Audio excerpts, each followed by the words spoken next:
Hello नमस्कार दोस्तों, मेरा नाम Rohit Singh. Now you are watching my official YouTube channel battle for SSC for better.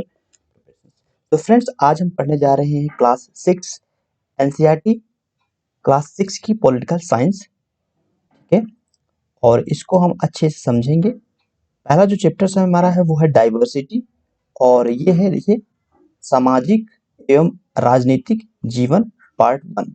ठीक है, क्लास 6। ठीक है, चलिए फ्रेंड्स पढ़ते हैं। देखिए, जो हमारा फर्स्ट चैप्टर है ये है डाइवर्सिटी। डाइवर्सिटी को क्या है फ्रेंड्स? डाइवर्सिटी इसको समझते हैं। देखिए, डाइवर्सिटी विविधता, जैसे कि हम लोग जानते हैं कि भारत में बहुत सारे लोग रहते हैं। ठीक है, तरह तरह के लोग रहते हैं और उनका खान पान, उनका रहने का ढंग, उनकी जीवन शैली सब अलग अलग है। ठीक है, देखिए इस फर्स्ट चैप्टर जो है ये फर्स्ट पेज पे कुछ खास नहीं लिखा हुआ है। इसमें यही सब बताया गया है आपको कि अलग अलग क्षेत्र से लोग आते हैं। सपोज दैट एक स्कूल है। ठीक है, एक स्कूल है और वहां पे आप देखेंगे कि बहुत सारे जाति के, बहुत सारे धर्म के, ठीक है, लोग रहते हैं। अलग अलग क्षेत्र से आए हैं। कोई बिहार से आया हुआ है, कोई उत्तर प्रदेश से आया हुआ है, कोई बंगाल से आया हुआ है, और सब एक ही स्कूल में पढ़ रहे हैं। ठीक है, देखिए अलग अलग क्षेत्रों से आते हैं और उनका धर्म भी अलग होता है, उनका रहन सहन भी अलग होता है। क्योंकि देखो, पश्चिम बंगाल से कोई आया है तो वो मछली खाना पसंद करता है। ठीक है, मछली चावल खाना पसंद करता है, उनका प्रिय भोजन होता है। ठीक है, तो उनका खान पान भी अलग होता है, उनकी भाषा भी अलग हो सकती है। ठीक है, हालांकि वो रह के सीख सकते हैं, लेकिन उनकी वैसी लैंग्वेज अलग होता है, उनका त्योहार भी अलग होता है। ठीक है, जैसे बिहार में है तो छठ बहुत मनाया जाता है, छठ पूजा। लेकिन यही अगर आप बात करें कि पंजाब में, तो पंजाब में नहीं मनाया जाता छठ पूजा। ठीक है, तो डाइवर्सिटी हमें देखने को मिलता है। ठीक है, भिन्न होते हैं। ठीक है, तो यही सब इसमें लिखा गया है डाइवर्सिटी के बारे में। ठीक है, विभिन्नताओं के कारण ही भारत में विविधता है। ठीक है, भिन्नताओं के कारण ही भारत में विविधता है। ठीक है, और विविधता या अनेकता हमारे जीवन को किस तरह से बेहतर बनाती है? भारत इतनी विविधताओं वाला देश कैसे बना? ठीक है, और क्या सभी की भिन्नताएं विविधता का ही भाग होती हैं? ठीक है, इसको हमें पढ़ना है इसके चैप्टर्स के अंदर। चलिए फ्रेंड्स, अब हम बात करते हैं नेक्स्ट पेज के बारे में। देखिए, इसमें एक स्टोरी बताया गया है। ये स्टोरी एक लड़की की है। ठीक है, एक लड़का जो कि ये अखबार वाला लड़का है। ठीक है, ये पेपर बेचता है। ठीक है, अखबार बॉय बोल सकते हैं हम इसे। ठीक है, ये अखबार बॉय है। ठीक है, ये अखबार बॉय है, और इसमें स्टोरी बताया गया है कि इसका नाम भी समीर है। ठीक है, इसका नाम भी क्या है फ्रेंड्स? समीर है, और इसका नाम भी समीर है, दोनों का समीर है। ये हिंदू धर्म से है और ये मुस्लिम धर्म से है। ठीक है, ये मुस्लिम धर्म से बिलोंग करता है और ये हिंदू धर्म से बिलोंग करता है। लेकिन फिर भी ये जो समीर है इससे पेपर लेता है। ठीक है, और पढ़ता भी है। ठीक है, तो ये समीर, ये वाला जो समीर है जो मुस्लिम समुदाय से है, ये मेरठ का था। ठीक है, और यहाँ पर ये पेपर को सेल करता था। ठीक है, यही सब स्टोरी इसमें दिया हुआ है, कुछ खास नहीं है। हमारे एग्जाम्स में यहाँ से कुछ नहीं आता है, तो हम आगे चलते हैं। ठीक है,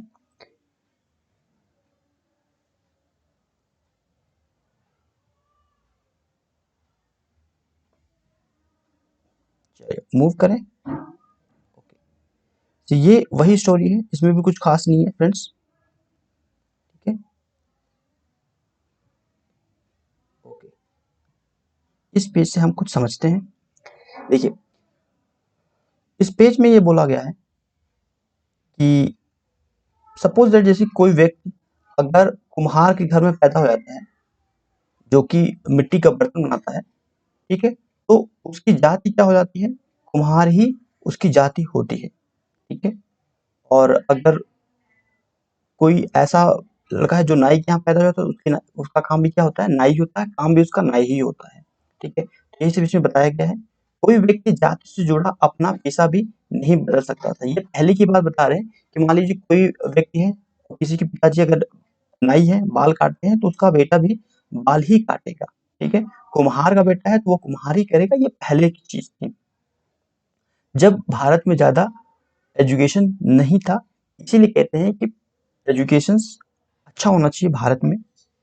तो इसमें क्या था कि इसलिए उन ज्ञान के अलावा किसी अन्य ज्ञान को हासिल करना जरूरी नहीं समझा जाता था। उसे गैर बराबरी पैदा हुई। ठीक है, और इसमें यही सब चीज चैप्टर्स में बताया गया है। विविधता हमारे जीवन को कैसे समृद्ध करती है। ठीक है, तो वही स्टोरी बताया गया है जो मैंने आपको बताया था। चैप्टर्स फर्स्ट, लेसन फर्स्ट का पेज है, उसमें बताया कि एक समीर और समीर दो दोस्त बने, ठीक वैसे ही आपकी भी सहेलियां होंगी जो आपसे बहुत अलग होंगी। ठीक है, कि जैसे मैंने आपको स्टार्टिंग में बताया कि अगर कोई पश्चिम बंगाल से है और उसका फ्रेंड्स बिहार से है, तो उनके रहन सहन, बोल चाल, खाना पीना उनका सब कुछ डिफरेंस होता है, फिर भी उनमें क्या होती है, मित्रता होती है। ठीक है, तो यही है डाइवर्सिटी। ठीक है, आपने शायद उनके घर पे अलग अलग तरह का खाना खाया होगा, उसके साथ अलग अलग त्योहार मनाए होंगे। ठीक है, फेस्टिवल भी सबका डिफरेंस होता है, कपड़े पहन कर देखे होंगे और थोड़ी बहुत उनकी भाषा भी सीखी होगी। ठीक है, तो ये चीजें इसमें बताई गई हैं। ठीक है, क्लियर है। और ठीक है, तो ये सब चीजें इसमें एक्सप्लेन किया गया है। ठीक है, ओके, हम अब मूव करते हैं नेक्स्ट चैप्टर पे। देखिए, भारत में विविधता, यहाँ से क्वेश्चंस आ सकता है। ठीक है, क्लास 6 के स्टूडेंट यहाँ से क्वेश्चंस बन सकता है। देखिए, भारत विविधताओं का देश है। हम विभिन्न भाषाएं बोलते हैं, विभिन्न प्रकार का खाना खाते हैं, अलग अलग त्योहार मनाते हैं। ठीक है, और भिन्न भिन्न धर्मों का पालन करते हैं, लेकिन तो वास्तव में हम एक ही हैं। ठीक है, ठीक है, तो यहाँ से क्वेश्चंस बन सकता है क्लास 6 के स्टूडेंट के लिए। अब हम देखेंगे कि लद्दाख और जम्मू कश्मीर की कंपैरिजन करेंगे। ठीक है, देखिए, जम्मू कश्मीर के पूरब में पहाड़ियों में बसा एक रेगिस्तान का इलाका है। क्या है, लद्दाख। यहाँ पर बहुत ही कम खेती होती है। ठीक है, लद्दाख में खेती कम क्यों होती है कि ये जो एरिया देख रहे हैं यहाँ पर पहाड़ियाँ हैं। ठीक है, और रेगिस्तान का इलाका है, तो खेती यहाँ पर बिल्कुल संभव नहीं है, क्योंकि इस क्षेत्र में बारिश बिल्कुल नहीं होती और यह इलाका हर वर्ष काफी लंबे समय तक बर्फ से ढका रहता है और इन क्षेत्रों में बहुत ही कम पेड़ उगा पाते हैं। ठीक है, यही सब चीज इसमें लिखा हुआ है। और यहाँ के लोग एक खास किस्म की बकरी पालते हैं। ठीक है, भेड़ बकरी, जहाँ से क्या बनता है, ये इंपॉर्टेंट है, पश्मीना ऊन मिलता है। ठीक है, यह ऊन कीमती है, इसलिए पश्मीना शॉल बनती है, बड़ी महंगी होती है। लद्दाख के लोग बड़ी सावधानी से इस ऊन को इकट्ठा करके कश्मीर के व्यापारियों को बेच देते हैं। ठीक है, तो शॉल कहाँ पर बेचते हैं, इसको कश्मीर में बेचते हैं, कश्मीर के व्यापारियों को बेचते हैं। और ये जो पश्मीना शॉल इसकी बुनाई होती है वो कहाँ पे होती है, ये होता है लद्दाख में। ठीक है, क्लियर है। तो यहाँ से क्वेश्चन आ सकता है। और यहाँ के लोग दूध से बने पदार्थ जैसे मक्खन, चीज और एवं मांस खाते हैं। हर एक परिवार के पास कुछ गाय, बकरी या होती है। ये तो लद्दाख की बात होगी। ठीक है, और तो ये सबसे इम्पोर्टेंट है। देखिए, अगर बात करते हैं लद्दाख के रास्ते ही बौद्ध धर्म जो था, बौद्ध धर्म, वो तिब्बत आया था। लद्दाख के रास्ते तिब्बत आया था, और लद्दाख को छोटा तिब्बत भी कहते हैं। तो किसको छोटा तिब्बत कहते हैं, क्वेश्चन अगर ये आता है तो लद्दाख को। ठीक है, करीब 400 साल पहले यहाँ पर लोगों का इस्लाम धर्म से परिचय हुआ और अब यहाँ अच्छी खासी संख्या में मुसलमान रहते हैं। लद्दाख में गानों और कविताओं का बहुत ही समृद्ध मौखिक संग्रह है। तिब्बत का ग्रंथ, ये इंपॉर्टेंट है आपके लिए, तिब्बत का ग्रंथ केसर साग लद्दाख से काफी प्रचलित है। ठीक है, लद्दाख में काफी प्रचलित है। तो ये केसर सागा, ये तिब्बत का ग्रंथ है। केसर सागा लद्दाख में काफी प्रचलित है, तो ये भी एक इम्पोर्टेंट है। ठीक है, तो ये आपके लिए इम्पोर्टेंट है। ठीक है, क्लास 6 के स्टूडेंट के लिए ये बहुत ही इम्पोर्टेंट है। ओके, अब हम बात कर लेते हैं केरल। देखो, लद्दाख के बारे में हमने समझा। केरल भारत के दक्षिण पश्चिमी कोने में बसा हुआ एक राज्य है। ठीक है, और यह समुद्र से घिरा हुआ है। और दूसरी तरफ क्या है कि इसकी पहाड़ियों पर विविध प्रकार के मसाले होती हैं। तो केरल मसालों के लिए फेमस है।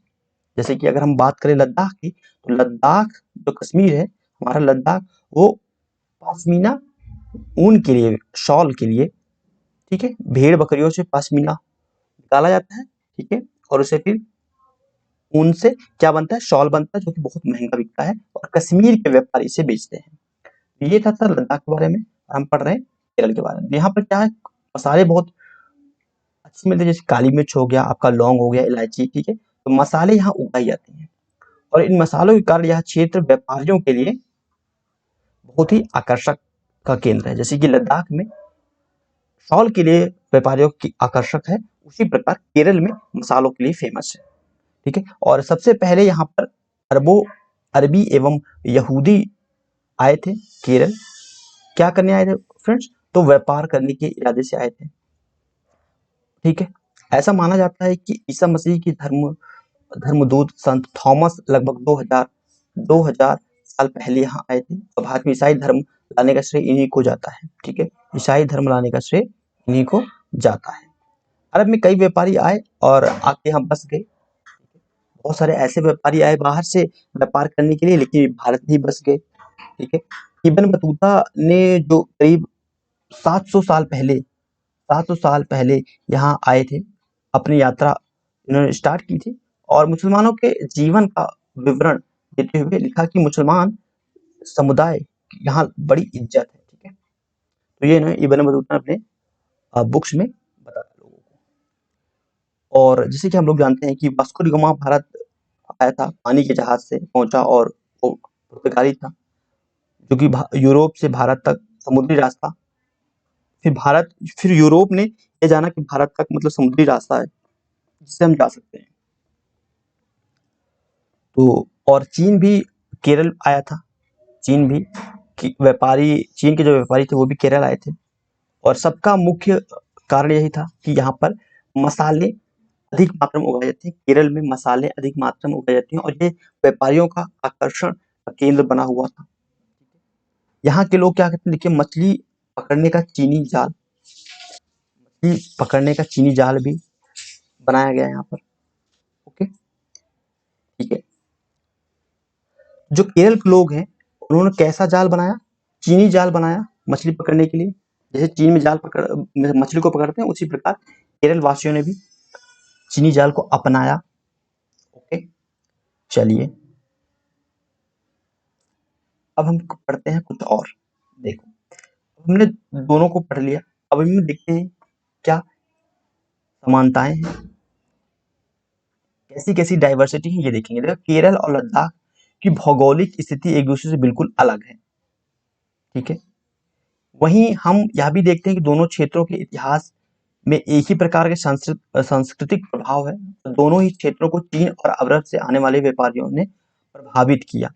क्यों प्रभावित किया, क्योंकि एक जगह जहाँ पे हमें बहुत ही अच्छी किस्म की शॉल मिल रहे थे, ठीक है, पश्मीना, और एक जगह जहाँ हमें मसाले मिल रहे थे।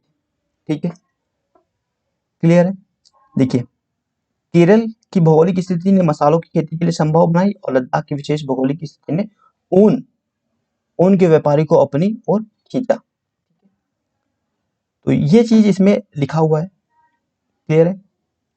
और अगर हमारे वर्तमान जीवन का आधारित काम के लिए एक जगह से दूसरी जगह जाना होता है, ठीक है, हम सब लोग एक काम करने के लिए एक प्लेस से दूसरे प्लेस जाते हैं, राइट। और हर एक कदम के साथ हमारे संस्कृत, रीति रिवाज और जीने का तरीका धीरे धीरे उस नए क्षेत्र का हिस्सा बन जाता है जहां हम पहुंचते हैं। बिल्कुल सही बात है कि अगर हम, मान लीजिए मैं उत्तर प्रदेश से हूँ और अगर मैं पश्चिम बंगाल चला जाता हूँ और वहाँ रहन सहन, वहाँ रहने लगता हूँ, तो 10 साल बाद देखेंगे कि मेरे लैंग्वेज में बहुत चेंज आ जाएगा, मेरा व्यवहार लोगों के प्रति चेंज हो जाएगा, मैं फेस्टिवल भी मनाने लगूंगा। ठीक है, क्योंकि हम वहीं रहने लगेंगे तो फिर हमारा व्यवहार भी उन्हीं के जैसा होने लगेगा। ठीक है, तो ये चीजें इसमें लिखी हुई हैं। क्लियर है? विविधता में एकता। भारत की विविधता अनेकता को उसकी ताकत का स्रोत माना गया है। भारत की जो अनेकता है उसकी ताकत का स्रोत माना गया है भारत की। जब अंग्रेजों का भारत पर राज था तो विभिन्न धर्म, भाषा और क्षेत्रों के महिलाओं और पुरुषों ने अंग्रेजों के खिलाफ मिलकर लड़ाई लड़ी थी। इंग्लिश जो अंग्रेज थे उनको ये लगा, अंग्रेजों को ये लगा था कि भारत में ना क्या है कि लोग अनेक धर्म के लोग हैं, उनका रहन सहन अलग है, तो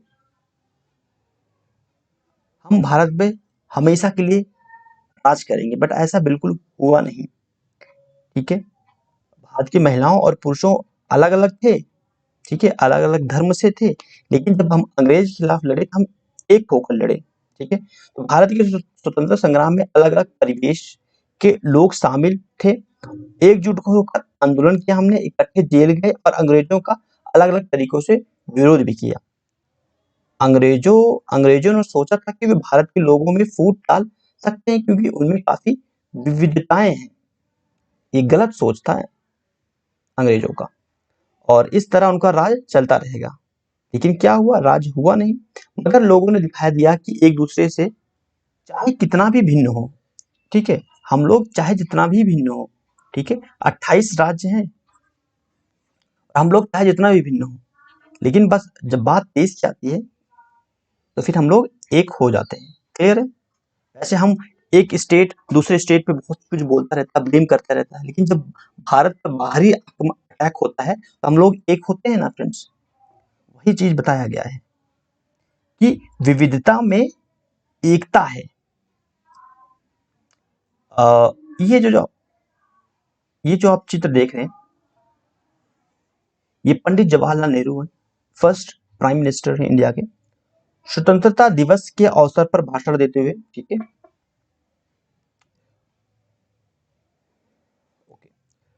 पंडित जवाहरलाल नेहरू जी ने क्या बोला था?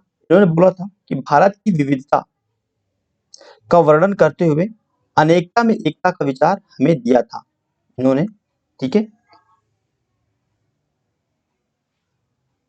जवाहरलाल नेहरू ने अपनी किताब, इनकी किताब थी जो कि क्या था?